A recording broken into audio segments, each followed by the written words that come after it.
Hi guys, come back again with me, Salma.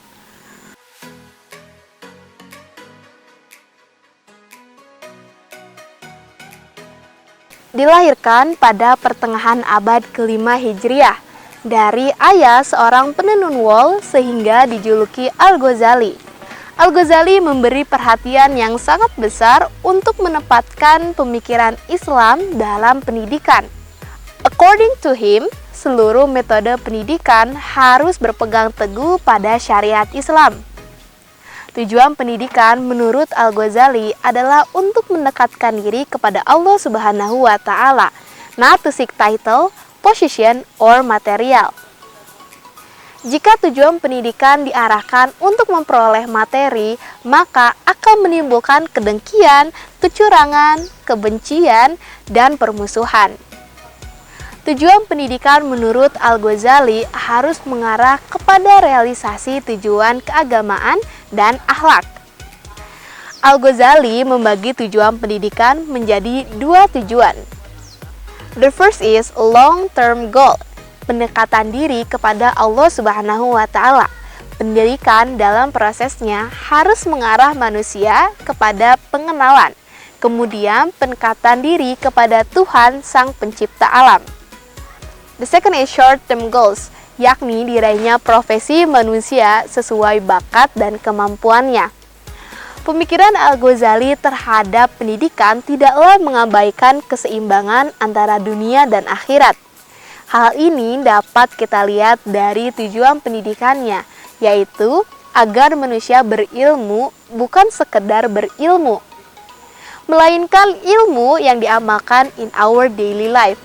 Mempelajari ilmu pengetahuan tidaklah semata-mata untuk pengetahuan itu sendiri, tetapi sebagai wujud ibadah kepada Allah.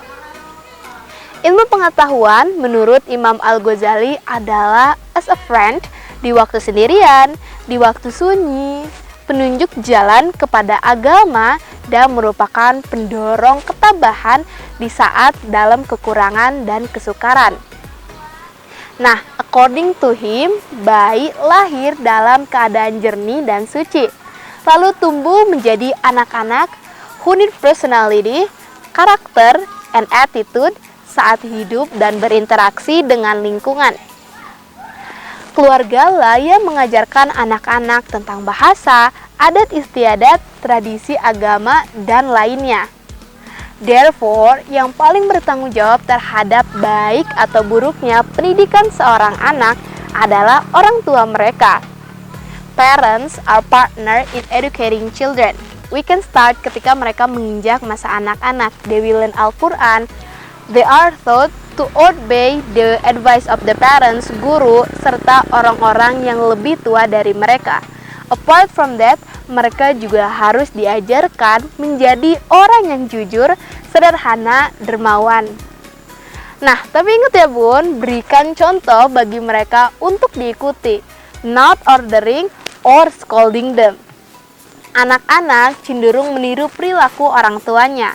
Jika bunda ingin mereka berperilaku baik, then we must first give an example.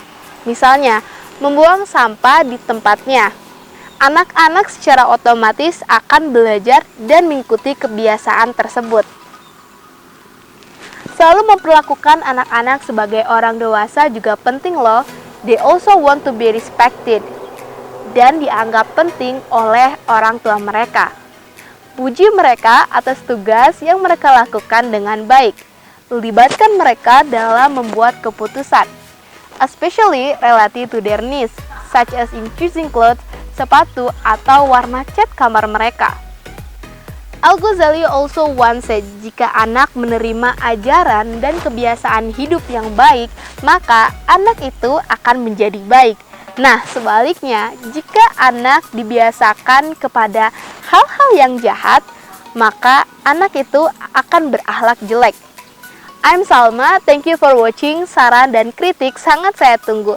Belajar bisa di mana saja dan kapan saja. Dan saya menyebutnya kelas tanpa ruang.